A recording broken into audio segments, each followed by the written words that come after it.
हम लोग जब भी बात करते हैं इन्वेस्टिंग की, एक एसेट क्लास सबकी जुबान पे होता है और वो होता है रियल एस्टेट। हमने अपने बड़ों से, अपने पेरेंट्स से सुना भी है कि बेटा एक प्रॉपर्टी तो होनी चाहिए। लेकिन दिक्कत ये है कि प्रॉपर्टी में निवेश करने के लिए, रियल एस्टेट में निवेश करने के लिए आपको लाखों या करोड़ रुपए खर्च करने पड़ते हैं। लेकिन अब समय बदल चुका है। 3 से 4 साल पहले इंडिया में सेबी ने रिट्स नाम से एक नया इन्वेस्टमेंट इंस्ट्रूमेंट लॉन्च किया है। अब ये रिट्स क्या है, किसको इसमें निवेश करना चाहिए, किसको नहीं करना चाहिए, कितना रिटर्न मिल सकता है, सब कुछ इस वीडियो में जानने वाले हैं। वीडियो को बस एंड तक देखिए, आपको सारी क्लैरिटी मिल जाएगी। तो चलिए शुरू करते हैं। अब सबसे पहले हम लोग बात करते हैं कि क्यों लोग इतने ऑब्सेस्ड है रियल एस्टेट को लेके। तो इसके दो मुख्य कारण है। सबसे पहला कैपिटल अप्रिसिएशन और दूसरा है रेंटल इनकम।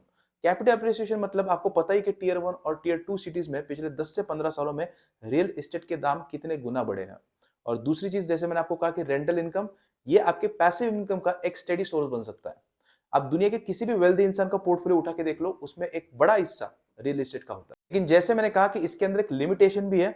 हर कोई 50 लाख या फिर 1 करोड़ अफोर्ड नहीं कर सकता। तो ऐसे में अगर कोई, मतलब बहुत सारे लोग मैंने देखा है कि वो ऐसे सोचते हैं कि हम लोग लोन लेके इन्वेस्टमेंट कर देंगे, लेकिन ये अच्छी स्ट्रैटेजी नहीं मानी जाती, क्योंकि लोन के ऊपर आप इंटरेस्ट पे करोगे, वो आपके पोटेंशियल रिटर्न्स को ना काफी हद तक कम कर देगा। ऐसे में जो आम इन्वेस्टर है वो क्या करे, उसके लिए क्या सोल्यूशन है?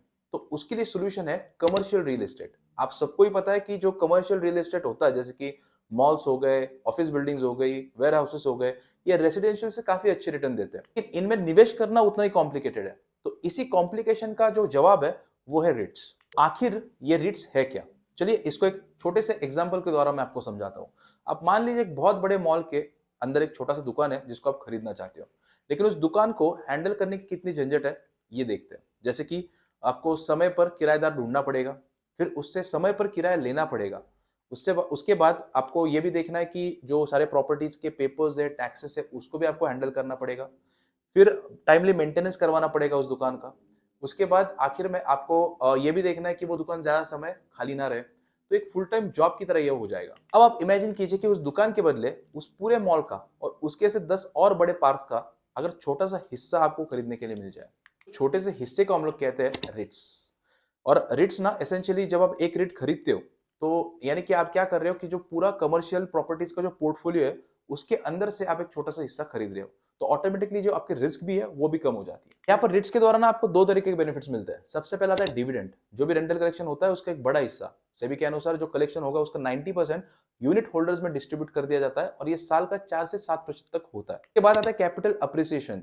जैसे जैसे उन प्रॉपर्टीज के दाम बढ़ेंगे, आपके जो रिट है उसके भी जो प्राइजेस है वो भी बढ़ते जाएंगे। जैसे म्यूचुअल फंड में एनएवी की प्राइसेस बढ़ते हैं, वैसे ही सबसे बड़ा पॉइंट क्या है पता है? सबसे important point, liquidity. Real estate के अंदर हमें लिक्विडिटी देखने को नहीं मिलती, लेकिन रिट्स स्टॉक मार्केट के ऊपर लिस्टेड है, तो आप इसको कभी भी ट्रेडिंग आवर्स के अंदर खरीद और बेच सकते हो। अब यहाँ पर और एक इंपॉर्टेंट पॉइंट ऐसा है कि इंडिया में रिट्स सेबी रेगुलेटेड है, तो इसके ऊपर कुछ स्ट्रिक्ट रूल्स भी है। जैसे कि जो आपका 80% अमाउंट है वो आपको ready to move in properties में ही निवेश करना पड़ेगा, और 20% आप थोड़ा सा रिस्कियर प्रोजेक्ट में निवेश कर सकते हो, जैसे कि अंडर कंस्ट्रक्शन वगैरह में। और दूसरा पॉइंट ऐसा है कि जो आपका मिनिमम आपकी जो 90% ऑफ द कैश है डिस्ट्रीब्यूशन के लिए, उसको आपको एज अ डिविडेंड बांटना ही पड़ेगा। मुझे लगता है कि ये जो दो पॉइंट्स मैंने आपको बताया, ये इसको काफी हद तक सेफ बना देते हैं, not from the returns point of view, but from point of view of not getting scammed. अब इसको समझने के लिए जो लिस्टेड रिट है उसको देख लेते हैं। इसको ना डिटेल में समझने के लिए इंडिया का जो सबसे पहला लिस्टेड रिट है, एम्बेसी रिट, उसको देख लेते हैं। स्क्रीन के ऊपर जो इमेज आपको दिख रही है उसको देख के घबराना नहीं है, इसको मैं आसान करके समझाऊंगा। स्पॉन्सर जो लिखा हुआ है, ये वो बड़ी कंपनियां होती है जो रिट की शुरुआत करती है। तो एम्बेसी रिट की केस में एम्बेसी ग्रुप और ब्लैकस्टोन है, और ये वो बड़ी कंपनियां है दुनिया की जो रियल एस्टेट इन्वेस्टर, बड़े रियल एस्टेट इन्वेस्टर्स में से एक है। फिर आते हैं पब्लिक यूनिट होल्डर्स, यानी कि जो आप जैसे और मेरे जैसे जो लोग हैं जो इसकी यूनिट्स खरीदते हैं, उनको पब्लिक यूनिट होल्डर्स कहा जाता है। ट्रस्टी एक इंडिपेंडेंट एंटिटी होता है, उसका काम ये इंश्योर करना होता है कि रिट्स के अंदर जो भी काम हो रहा है वो यूनिट होल्डर के बेस्ट इंटरेस्ट में हो।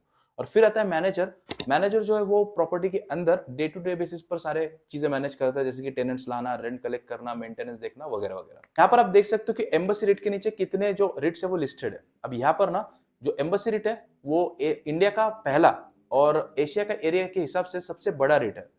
ये company 51 million square foot area own और ऑपरेट करती है। कंपनी के पास 14 बड़े ऑफिस पार्क्स है, 6 होटल्स है, और 100 मिलीवाट का पावर प्लांट भी है, और इनके ना 75% एसेट वैल्यू बैंगलोर में है। चलिए अब सबसे इंपॉर्टेंट पॉइंट पे आते हैं। तो एक्चुअल में कौन सा रेट अच्छा है और रिट को एनालाइज कैसे करना है। अब रिट्स क्या होते हैं ये तो आपको समझ आ गया है, लेकिन अगर किसी REIT में आपको निवेश करना है तो फिर आप कैसे करोगे? तो यहाँ पर ना जो ट्रेडिशनल स्टॉक मार्केट वाले जो मेट्रिक्स होते हैं जैसे कि पीए रेशियो, ईपीएस ग्रोथ, ये सब यहाँ पर काम में नहीं आते हैं। रिट्स के अलग पैरामीटर्स होते हैं, तो वो भी मैं आपको समझाऊंगा एक एक करके, और जो लिस्टेड रिट्स है उनकी भी हम लोग तुलना करेंगे।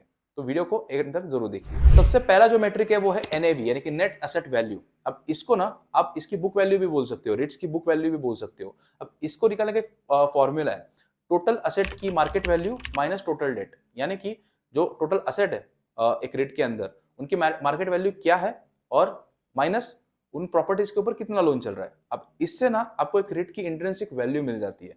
एज अ थंब रूल जो रिट्स होते हैं वो अपने इंट्रिंसिक वैल्यू से, अपने एनएवी से 10 से 15% डिस्काउंट पे ट्रेड होते हैं। जैसे कि आप देख सकते हो इंडिया में 4 लिस्टेड रिट्स है, जिसके अंदर जब मैं इस वीडियो को शूट कर रहा हूँ एज ऑफ 29 जुलाई, तो जो एम्बेसी रिट है और जो ब्रुकफील्ड रिट है उसके ऊपर डिस्काउंट चल रहा है। बाकी जो 2 है माइंडस्पेस और नेक्सस, ये थोड़े प्रीमियम है। दूसरा पैरामीटर है वो है वेल, WALE, यानी कि वेटेड एवरेज लीज एक्सपायरी।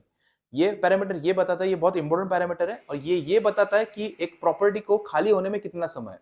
तो जितना ज्यादा रहेगा उतना अच्छा है। जैसे कि एक लंबा वेल यानी कि 7 से 8 साल का, तो ये वो दर्शाता है कि प्रॉपर्टी को खाली होने में 7 से 8 साल है, यानी कि एक प्रेडिक्टेबल और एक अच्छा रेंटल इनकम यहाँ से आ सकता है। यहाँ पर ना जो मैंने आपको बताए थे एम्बेसी और ब्रुकफील्ड, इनका जो वेल है यानी कि वेटेड एवरेज लीज एक्सपायरी, ये 7.6 साल का है, यानी कि इनके जो कैश फ्लोज है वो अगले 7.6 साल तक स्टेबल रहने की उम्मीद है। और सबसे कम नेक्सस का यहाँ पर है जो कि बहुत ही कम है। अगला पॉइंट है यहाँ पर वो है ऑक्यूपेंसी रेट। ऑक्यूपेंसी रेट का मतलब होता है कि जो रिट के पोर्टफोलियो का कितना परसेंटेज एरिया टेनेंट्स ने अभी ऑक्यूपाई किया हुआ है। जितना ज्यादा रहेगा उतना अच्छा है। 90% से अगर ऊपर है तो ये दर्शाता है कि स्टेबल कैश फ्लोज आगे कुछ साल तक रहेगा। ऑक्यूपेंसी रेट अगर देखें तो नेक्सस सिलेक्ट का जो है वो 97% है, तो यहाँ पर नेक्सस क्लियर विनर है। उसके बाद माइंडस्पेस का 91% है, और सबसे कम यहाँ पर अगर देखें तो एम्बेसी का है जो है 85%। तो नेक्स्ट पैरामीटर है वो है डिस्ट्रीब्यूशन यील्ड। अब यहाँ पर मैंने जैसे आपको बताया था कि जो रीट्स है उनके अपने डिस्ट्रीब्यूटेबल कैश का 90% यूनिट होल्डर्स को देना पड़ता है। तो ये जो यील्ड है ये बताता है कि आपको कितना डिविडेंड मिल रहा है, यानी कि ये गारंटीड नहीं होता है, लेकिन ये ट्रस्ट की परफॉर्मेंस पर डिपेंड करता है। लेकिन जैसे कि आप यहाँ पर देख सकते हो चार्ट के अंदर, ब्रुकफील्ड आपको 6.30% के यील्ड दे रहा है, जो कि सबसे ज्यादा है। तो अगर आपके लिए एक रेगुलर इनकम इंपॉर्टेंट है तो फिर ये पैरामीटर आपके लिए बहुत इंपॉर्टेंट हो सकता है। नेक्स्ट पैरामीटर है वो है लोन टू वैल्यू। ये रिट्स का लेवरेज या फिर डेट वैल्यू भी बताता है। तो ये कंपेयर करता है कंपनी के टोटल एसेट्स और कितने उसके ऊपर कितना टोटल डेट है उससे कंपेयर करता है। तो जितना कंपनी के ऊपर कर्जा कम रहेगा उतना अच्छा है, क्योंकि जितना कंपनी के ऊपर कर्जा कम रहेगा उतनी कंपनी स्टेबल मानी जाएगी। यहाँ पर जो माइंडस्पेस और नेक्सस है इनका एलटीवी सबसे कम है 17 और 19% रिस्पेक्टिवली। उसके बाद एम्बेसी का थोड़ा ज्यादा है 29%, और जो ब्रुकफील्ड है उसका तो बहुत ज्यादा है 33%। लास्ट पॉइंट है डाइवर्सिफिकेशन और स्पॉन्सर क्वालिटी। एक अच्छा रेट वही है जिसके पोर्टफोलियो में अलग अलग शहरों और अलग अलग टेनेंट्स डाइवर्सिफाइड हो। इससे ना ओवर सप्लाई और कॉन्सेंट्रेशन का रिस्क कम होता है। और इसके अलावा जो एक अच्छा स्पॉन्सर है वो ब्रांड रिकॉग्निशन, ट्रस्ट और अच्छे डील्स लाने में हमें मदद करता है। सारे लिस्टेड रिट्स की अगर हम लोग तुलना करें तो एम्बेसी रिट्स का जो ज्यादातर हिस्सा है वो 75% बैंगलोर में, बैंगलोर फोकस्ड है। उसके बाद माइंडस्पेस का मुंबई और हैदराबाद में ज्यादा है। उसके बाद जो ब्रुकफील्ड है वो नॉर्थ इंडिया, और जो नेक्सस है उसका सबसे ज्यादा डाइवर्सिफाइड है नॉर्थ, साउथ और वेस्ट इंडिया। जैसे कि आप देख सकते हो कि हर एक रीट की अपनी अपनी स्ट्रेंथ और वीकनेस है, कोई एक क्लियर विनर यहाँ पर नहीं है। ये डिपेंड करता है आपकी चॉइस के ऊपर या फिर आपका जो गोल है उसके ऊपर। जैसे कि आपको लॉन्ग टर्म स्टेबिलिटी चाहिए या फिर हाई यील्ड चाहिए या फिर हाई ऑक्यूपेंसी चाहिए, तो ये टोटली आप पर निर्भर करता है। ये को कंक्लूड करने से पहले एक रिक्वेस्ट है कि हमारी टीम बहुत ज्यादा मेहनत करती है इन सब इन्फॉर्मेशन को इकट्ठा करने में, आप तक पहुंचाने में। तो अगर आपको ये वीडियो दिल से अच्छा लगता है तो एक नीचे छोटा सा कमेंट जरूर कर देना, this is the best video on रीट्स। अब रीट्स के बारे में 2 खामियां भी देख लेते हैं। अच्छी बातें तो हमने देख ली, लेकिन 2 खामियां भी है, वो मैं आपको बताता हूँ। सबसे पहले तो जो रीट्स है वो आपको स्टॉक मार्केट जैसे क्रेजी रिटर्न्स तो नहीं दे सकते 100x 200x, ये आपको डिसेंट मनी आप यहाँ से बना सकते हो। जितना इंडिया के अंदर जिस पेस से रेंट बढ़ेगा उसी पेस से आपको यहाँ पर रिटर्न्स मिलेंगे। दूसरा केस अगर हम देखें इन केस ऑफ ओनरशिप, तो यहाँ पर आपको कोई टाइटल नहीं मिलता है प्रॉपर्टी ओनरशिप का। यहाँ पर आपको बस यूनिट दिया जाता है। बाकी प्रॉपर्टी के ओनरशिप मतलब आप अगर उसमें निवेश करते हो तो आपको ओनरशिप का कोई भी ऐसा डॉक्यूमेंट या फिर कोई भी ओनरशिप नहीं मिलती है प्रॉपर्टी की। तो ये 2 खामियां मुझे लगी। तो अगर इनके साथ आप ओके हो तो फिर आप इसमें निवेश कर सकते हो। आशा करता हूँ कि रिट्स के बारे में आपको क्लैरिटी मिल चुकी होगी। मैंने आपके हर एक सवाल का जवाब दिया होगा। अगर आपको ऐसा लगता है कि कोई भी सवाल मुझसे छूटा है तो प्लीज कमेंट कर देना नीचे, मैं आपके क्वेश्चन का आंसर जरूर करूंगा। और इस वीडियो को लाइक करना बिल्कुल मत भूलना, और चैनल पर नए तो सब्सक्राइब करना बिल्कुल मत भूलना।